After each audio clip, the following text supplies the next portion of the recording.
We've been chatting a while. We could talk for hours here, but want to touch on one last point here: the England bubble. Yeah. Going into that bubble for a long period of time. From the outside, it looks brilliant.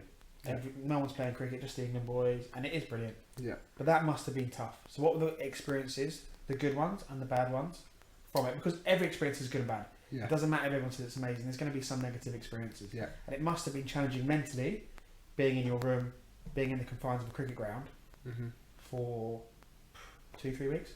Yeah, it was. And then what went well? What were you happy with? It's great to be in that environment. Yeah. With the big dogs. Like, Do you learn a lot with them? Heaps. Do you? So much. Yeah. So much because I literally go in there, and I'm lucky to have CJ in this regard because me and CJ talk about this all the time. Any environment I go into, I'll see who I want to be like. I'll say, so watch the way J Will plays. I'll study the way J Will plays. Does that work for me? That's what he does. Do I do that? Do I work as hard as Joss? Let's say have I caught as many balls as Joss this week? Have I hit as many balls as Joss? What about Bluey? Is Bluey training at better intensity than me? And I'll go around these people. So most I'm not fielding on that. Have I done that much?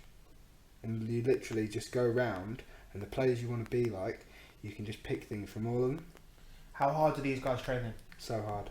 But what I was saying to you, they don't train. Some of them don't train for unbelievable periods of time. But what they do is a really high intensity. And it's specific. It's nailed on. They know exactly what they want to do. And when you went into that environment for the first time, were you shattered after those training sessions? In those bits, because it is how you come. It's a new experience. Or had you got the benefits of playing franchise cricket? Yeah. And learning off those other guys. It wasn't it was not a surprise. In franchise cricket, you get 4 or 5 players in each team that are like that, and then in international cricket, it's everybody. Yeah, right, got you. So it wasn't anything I'd not seen before, but to be in that environment is exactly where you want to be as an ambitious cricketer. 100%. That's A1. That is like dreamland. Who's the hardest trainer you've seen then? Or are they all quite similar? You know what? You couldn't pick one over the other Really? because they all work that hard. What I love about it is I could go to anyone at any given time and say, "Can we do something?" Like I kept more than I batted when I went to the bubble. Really? Yeah. So I grabbed Frenchie, and even on days off, I knew I was only there for a week, and I had a Sussex game in 3 days at the Oval, which there was a chance I was going to get released for. So on the day off, I said, "Frenchie, can we catch?" He said, "Yeah, of course we can."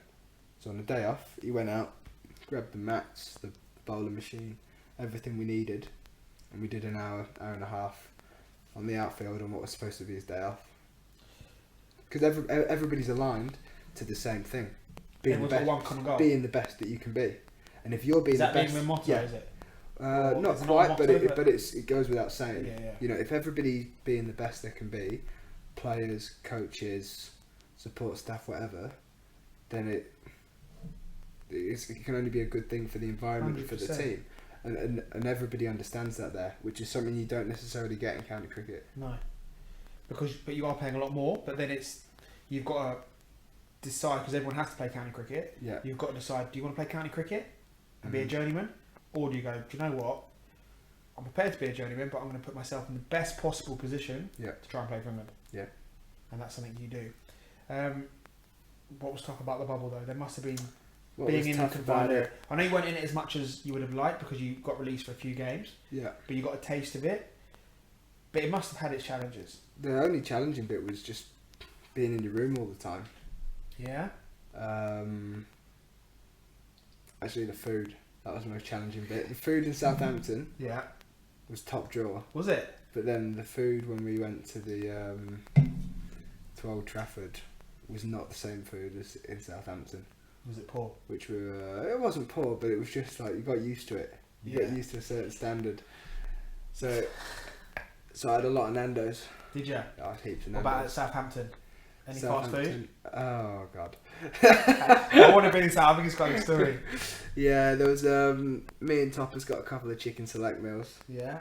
And I've ran down to the hotel lobby to get them through the lift. Thought belting. Nice piping what chicken selects and Yeah, chips. chicken Nice selects and Coke Zero or chips. something. 2 Coke Zeros. So the drinks were in one bag in the cup holders, but it looked like The delivery man, they separate it don't they? looked like 2 wedgie off bags of Maccas. So I went downstairs, got it. I thought this will be a touch. Get out of the lift. No one's gonna see me. Get out of the lift. Walk straight down the corridor. A couple of selectors just walking straight back at me. You want to make a good impression in the bubble. Yeah, and I was thinking, oh no. And one of them goes, "What have you got there, Salty?" I said, "Oh, just some food for the lads." Get walking, yeah. Shift the blame. Peter pays for Paul. Paul pays for all. If they, I'm not going to get nailed. Peter pays for Paul pays for all. That's brilliant. Yeah, if I get nailed for this, these boys will as well. I'm taking them down with me. But I think that though, like even just the fast food thing, people just forget how normal players are. Yeah. It's like you're not a saint. No. You know, you go have a few beers in the pub every now and then. You eat fast food. You eat a chocolate bar.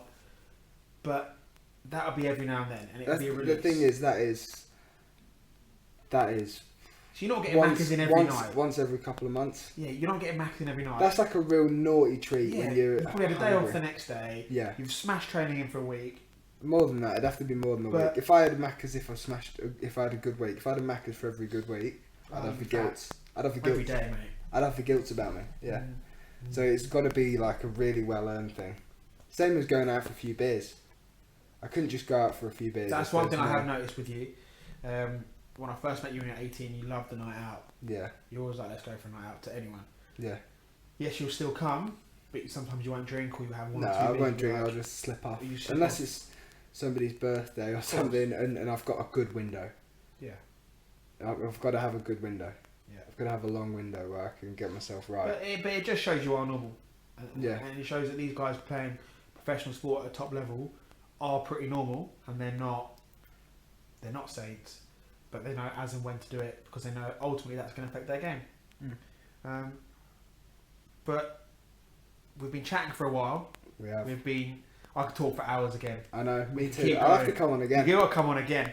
But obviously you've had a fantastic season again, fantastic couple of years, and I know you've got some exciting plans this winter, which I won't go into at the moment. Yeah. All will be revealed, I'm sure. But we might try and get you back on before that happens. Yeah, let's do it. So we'll do another one before it'll probably be the end of October, I'm guessing. All over it. But yeah, October, early November. But Phil, it's been an absolute pleasure having you on. Good luck. Keep smashing it. I certainly will. We'll speak to you soon. Thank you very much. Thanks, mate. Cheers. In a bit.